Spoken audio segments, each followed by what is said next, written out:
José Ortega, abogado y escritor, muy buenos días.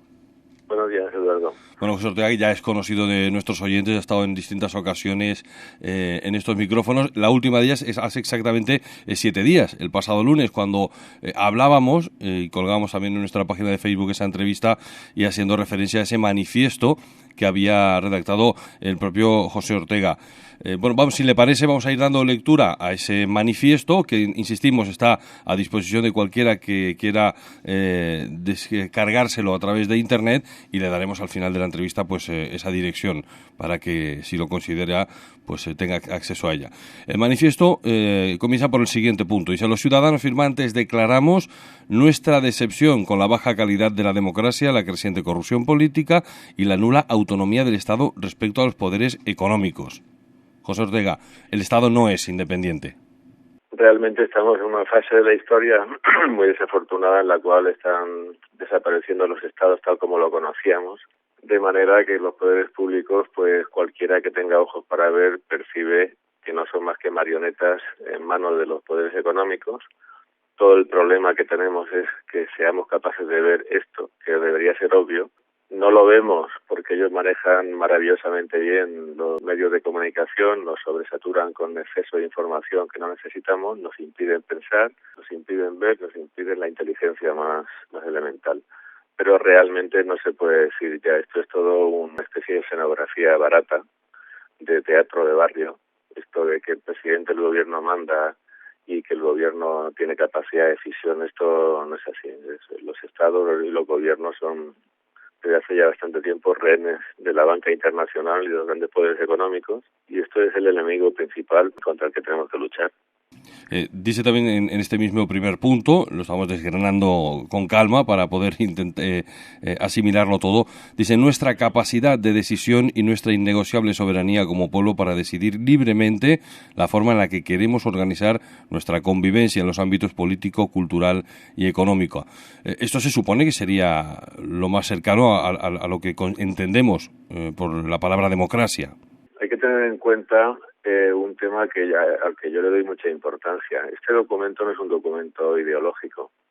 Este documento no es un documento radical en el sentido de que quiera implantar un régimen político alternativo con una dictadura del proletariado, con un régimen sin autoridad, sin policía, sin ley, sin regulación. Este documento es un documento que pretende recordar la esencia de la democracia, que es algo enormemente simple. ¿Qué es la democracia? Nosotros tendríamos que imaginarnos ahora que somos un grupo de ciudadanos que tenemos que organizar nuestra convivencia desde el principio, desde cero, y en esta tarea no estamos obligados, al contrario, no estamos obligados a respetar absolutamente ninguna regla de las que nos han venido dadas, ninguna regla de las que se nos imponen por esta pesada inercia histórica que venimos arrastrando. Entonces, si nos replanteamos la democracia, si intentamos recordar qué significa la democracia, que es el gobierno del pueblo, que es la soberanía del pueblo, pues a partir de ese momento tendríamos que retirar una serie de obstáculos muy importantes y tendríamos que determinar todos juntos, por las mayorías que se formaran en cada momento, pues cómo tiene que ser la política, cómo tiene que ser la economía, cómo tiene que ser la cultura, la educación, la sanidad y todo esto. Pero aquí no hay una propuesta concreta, salvo ciertos valores que considero básicos e indiscutibles para el progreso de la humanidad, de decir, cállate tú que hablo yo, o trágate tu propuesta de régimen económico porque considero que la mía es mejor. No, esto es una cuestión de formalidades, de método, de estructura democrática, de ver cómo nos tenemos que organizar y quién es el que decide, y el que decide tiene que ser siempre el pueblo, el conjunto de la población. Bueno, en principio es lo que nos garantizan, que cada 4 años hay unas elecciones democráticas libres en las que cada ciudadano tiene esa libre elección de elegir a sus representantes. Sí, pero todos los ciudadanos que nos están escuchando ya poco a poco se han ido dando cuenta de que eso es también un ritual, y la democracia no se hace con rituales formales. Eso forma parte de la escenografía. La gente tiene que darse cuenta de que si la única libertad que les queda es votar al partido A o al partido B, pues no tiene ninguna. Porque el partido A y el partido B, en este caso el Partido Popular y el Partido Socialista, pues están económicos, y esto creo que es común en todos los partidos que están gobernando en lo que se llama el mundo libre y el mundo occidental, o la democracia burguesa, o como le queramos llamar. Entonces no existe tal libertad ni existe tal democracia. Lo que hay es pues una operación de una especie de pantalla de Matrix que nos hace creer que sí, que esto es divino, que esto es estupendo, pero con ese voto no lleguemos a ninguna parte simplemente por un motivo tan sencillo como que las grandes cuestiones que nos importan, que necesitamos poner en marcha para mejorar la vida de España y la vida del planeta, nunca jamás van a ser, digamos, implementadas por estos dos partidos, ¿no? Por ejemplo, pon de una vez por todas energías limpias y energías libres, pon una vez por todas un sistema de salud que no dependa de las farmacéuticas. Digamos que abre las puertas para nuevas soluciones baratas, que las hay, no es que es una ficción, que las hay, contra enfermedades graves como el cáncer, y así sucesivamente. Entonces ninguno de estos partidos va a hacer nada de esto. Estos partidos están para administrar la finca de la banca internacional, y bajo mi punto de vista las personas que sirven lo más alto de estos partidos pues están puestas ahí para vigilar que el problema que tenemos no se resuelva. No están ahí para resolver el problema, como ya dije en otra entrevista contigo. Dejar bien claro, hay un punto que me parece, que creo que es imprescindible recordarlo. Dice: nuestra firme intención de ejercer los anteriores derechos mediante todos los medios legales y pacíficos. Que se puede estar de acuerdo o no con cualquier estable sistema, pero bueno, la legalidad y las formas pacíficas son fundamentales. Y dicho esto, se pasa a denunciar dentro del manifiesto, y leo textualmente, insisto: la no existencia de separación efectiva de poderes, lo hemos comentado, lo que conduce a que las decisiones que nos afectan sean adoptadas en la práctica por dos entidades privadas con contabilidad y financiación no accesible al público y constituida por los partidos mayoritarios e instalados por turno en el poder. Hay oscurantismo, por lo que se deducen estas palabras. Claro, una de las conclusiones a las que yo llegué cuando redacté una propuesta de reforma de la Constitución es que los partidos políticos, siendo como son unos organismos, unas instituciones privadas, sin embargo, tienen tal influencia en la vida pública y en la vida íntima, digamos, de cada uno de nosotros, que deberían de someterse a ciertos controles a los que no se someten, en particular para que sepamos de dónde viene su financiación. No es que se tengan que ajustar a la ley, y no es que se tengan que abstener de financiación ilegal, ni del 5% a las obras públicas, ni del 3%, ni del nada por ciento. Es que sepamos todo de dónde viene su dinero, porque claro, por ejemplo, la ley admite que las donaciones a los partidos políticos, pues nada, está muy bien. Yo no tengo nada que decir, pero a mí me gustaría saber quiénes son los que están haciendo esas donaciones, y a los españoles, al resto de mis conciudadanos, pienso que también les gustaría. Digo que esas donaciones se pueden interpretar como la compra de favores o la deuda a cambio de, una vez instalado el partido en cuestión en el gobierno, bueno, pues tendrá una deuda pendiente con ese que ha donado, ¿no? Y entrecomillamos lo de donar. Tendríamos que abrir esa contabilidad a esos partidos políticos, y posiblemente nos encontraríamos con unos contenidos absolutamente espectaculares en temas como, por ejemplo, cuál es la relación que tienen con los bancos, si los bancos les han condonado deuda, a cambio de qué. Claro, a cambio de qué no va a estar escrito en ningún documento.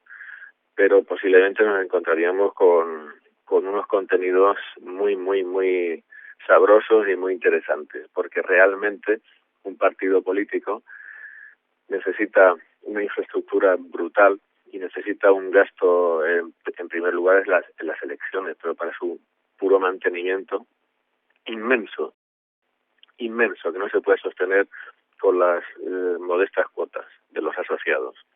Pero ahí tiene que haber una fuente de financiación que, si la ley dice que es legítima, pues lo será, pero que menos, que ya que es legítima, pues que la podamos conocer, porque esto no es la Asociación de Boy Scouts de España, esto no es la Asociación de Amigos del Vino de La Rioja.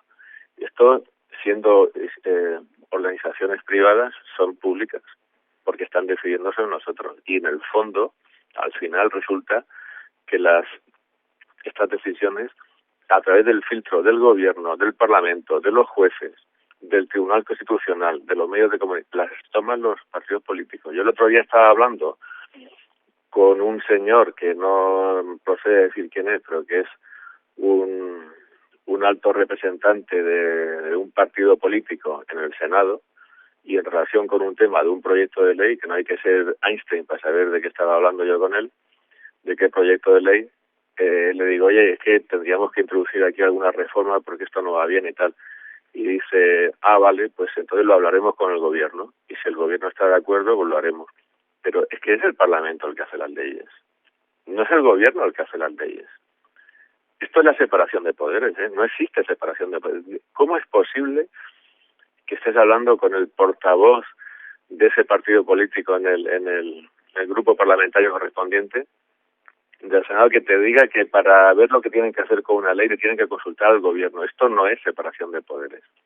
Y si hablamos del tema judicial, pues bueno, todo el mundo sabe lo que pasa, cómo son nombrados a través de los partidos políticos indirectamente, a través del Parlamento, los vocales del Consejo General del Poder Judicial, y luego por la influencia que eso tenga en los tribunales y en las sentencias que están poniendo, pues cada uno que lo cuente según la experiencia que tiene, y yo desde luego tengo la mía. Entonces hace falta escarbar en la separación de poderes, y hace falta garantizarla, y hace falta meter el bisturí aquí en esto de los partidos políticos para que todos sepamos pues a quién obedecen, quién les hace las donaciones, quién los financia, y esto no tiene que ofender a nadie, porque esto es una cuestión de pura transparencia pública que está muy bien. O sea, ¿no? Realmente el contenido es neutro. Esto no tendría que implicar una ofensa contra nadie si todo el mundo lo que está haciendo pues lo está haciendo bien, lo está haciendo conforme a la ley.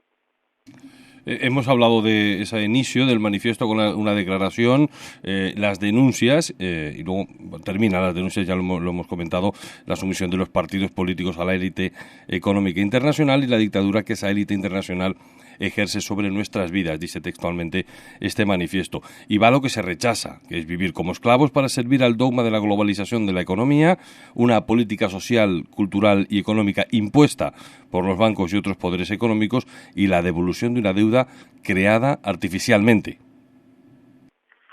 La devolución de una deuda creada artificialmente, realmente, esto es un capítulo que obedece a las dudas que yo tengo sobre cómo se ha originado todo esto, sobre la legitimidad de esta deuda, y sobre la sospecha que yo tengo que tiene mucha gente si este mecanismo tan peculiar en el cual el Estado no se basta a sí mismo con sus finanzas, que se supone que es muy solvente el Estado, no es algo que se haya organizado, que se haya pactado desde un inicio para generar una dependencia de la banca internacional que asegure que haya una deuda constante y que haya un débito del Estado, por lo tanto de todos nosotros, constante.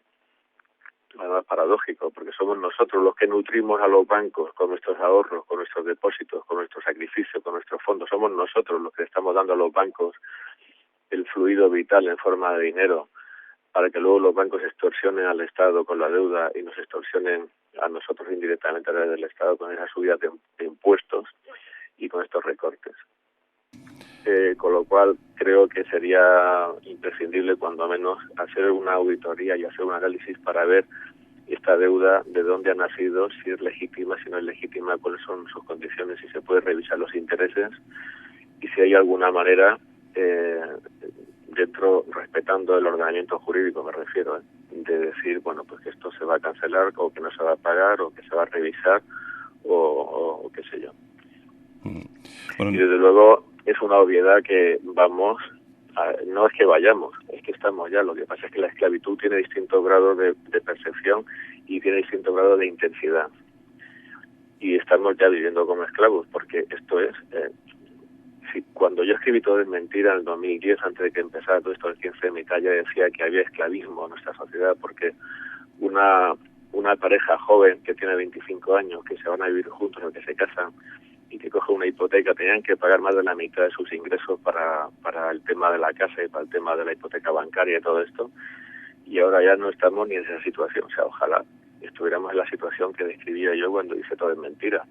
Ahora estamos con algo mucho peor, que son los desahucios, que son que no hay créditos y que no se puede hacer nada por ninguna parte, y que en este momento estamos ya toda una sociedad, todo un pequeño grupo de 40 millones de españoles y de conciudadanos europeos que viven con nosotros y extranjeros, de rodillas ante la banca internacional, simplemente porque el sistema lo dispone así y porque tenemos este problema de regulación y porque tenemos unos gobernantes que están encantados con la situación y que de vez en cuando se ponen delante del micrófono y dicen 4 palabras técnicas para hacer como que están intentando resolver el problema y todo sigue igual.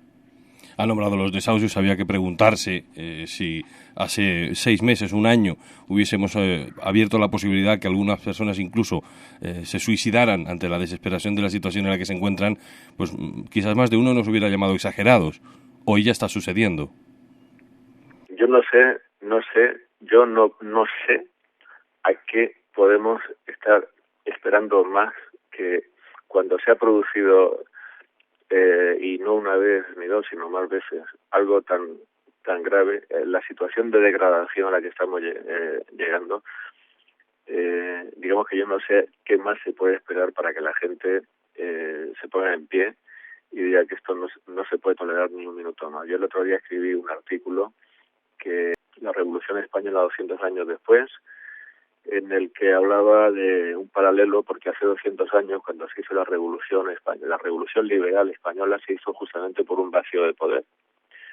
Cuando tuvo lugar la invasión de Napoleón y cuando el rey Carlos IV estaba encantado de la vida con la invasión y el gobierno también estaba encantado de la vida y se produjo ahí un vacío de poder, pues lo que pasó fue que la gente dijo, no, yo no me voy a dejar invadir por el francés y yo no voy a ser esclavo, y la gente se rebeló, hicieron las juntas de defensa y se pusieron ahí pues a luchar contra el invasor, etcétera, y a partir de ahí entraron las ideas liberales de la Revolución Francesa. Es decir, la impregnación de los españoles, de la vida política, del pensamiento español, de las ideas liberales, vino a través de ese vacío de poder y de ese acto del pueblo de asumir la iniciativa de defenderse frente a una agresión exterior. Pues estamos en la misma situación.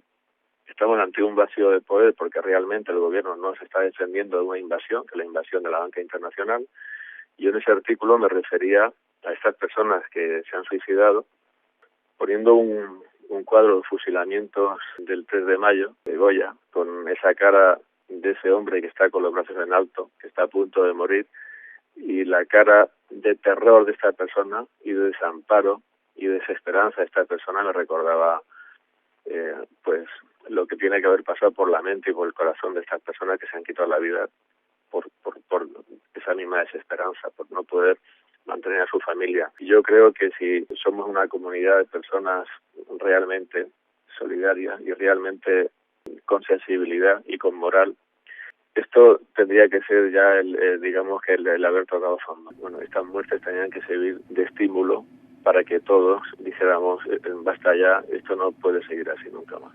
Un momento más. Bueno, siempre se nos queda corto el tiempo. La verdad que en la radio el cronómetro parece que va incluso hasta más rápido de lo que debiera, pero sí nos queda por último esa reforma, ¿no? Porque el manifiesto, una vez de la declaración, de las denuncias y de lo que se rechaza, dice: exigimos una reforma constitucional que, y le pido, José Ortega, que nos desgrane los puntos fundamentales de lo que usted propone dentro de esa reforma de la Constitución. Yo escribí hace unos meses una reforma de la Constitución que, bajo mi punto de vista, garantiza que los resortes democráticos son realmente democráticos. Y aquí una de las bases, dejemos aparte los valores que se pueden incorporar como consecuencia de procesos históricos, que yo creo que ahora mismo son necesarios incorporar a la Constitución, o energías limpias y todo esto. En cuanto a la garantía de que los mecanismos democráticos son auténticos y son de verdad, creo que es muy importante, aparte de que la contabilidad de los partidos esté accesible a todo el mundo, como hemos dicho antes, imponer la austeridad en las campañas electorales, porque yo estoy convencido de que el hecho de que las campañas electorales sean tan caras, de que se empatelle en la ciudad, que se llenen los polideportivos, que eso tiene que ser carísimo, los líderes viajando en aviones privados o no privados, me da igual, por todas partes, etcétera. Toda esa inmensa cantidad de dinero que se gasta en esas campañas tiene por finalidad no informar a una población que ya sabe lo que pasa o lo que ofrecen los partidos, sino establecer un foso económico insalvable entre esos partidos políticos que están saturando de información al ciudadano y los partidos políticos que pudieran salir del pueblo de manera espontánea, con mejores soluciones y con fórmulas más idóneas para quitarse de encima esta crisis y para hacer una sociedad más justa. Entonces, Para igualar a todos, lo que yo haría sería prohibir que se gastara prácticamente, no al completo, pero en fin, 1 céntimo en campaña electoral, y establecer unos espacios gratuitos en todos los medios de comunicación que están utilizando el espectro público, como radios y televisiones, para que todos los partidos que concurren a las elecciones en pie de igualdad explicaran su mensaje. Y me refiero a todos los medios públicos y privados, porque una cosa muy obvia, pero que la gente parece que no entiende, que no sabe, es que los medios de comunicación privados, como la cadena SER, donde estamos hablando ahora, y otros, están utilizando el espectro público bajo concesión administrativa. El espectro público es dominio público, es como la playa de la Bombilla, dominio público. Y el Estado permite que se utilice bajo ciertas condiciones el espectro público, y esas condiciones están en unos pliegos de condiciones. Pues coge y pon en los pliegos de condiciones que se tendrán que ceder espacio gratuito para el tema electoral, etcétera, etcétera. O sea, no es correcto pensar que, por ejemplo, Telecinco, la televisión de Berlusconi, es propiedad de Berlusconi, sí que es propiedad de Berlusconi, pero este señor está utilizando algo que es de todos nosotros. Y lo está utilizando para lo que lo está utilizando. Todo el mundo sabe lo que, en fin, ese tipo de programación. Y entonces somos nosotros los propietarios del espectro público que está utilizando Berlusconi. Y entonces, como esto la gente no lo sabe, pues conviene que lo vaya sabiendo ya, tanto para valorar temas de telebasura como para saber que es perfectísimamente posible organizar campañas electorales que no cuesten 1 céntimo, y de esta manera todo el mundo tendría la misma oportunidad de hacer que su mensaje político llegara a la sociedad. Y esto es un resorte que yo he introducido en la reforma de la Constitución. De esa manera no habría ninguna posibilidad, ninguna no, pero muy pocas, de que el nuevo orden mundial, de la que la banca internacional tuviera cogidos con compromisos personales, económicos y demás a los líderes o a los staff de esos partidos políticos. Porque no se sabe quién es el que va a salir. Esto sería espontáneo como es la vida misma y no como es ahora.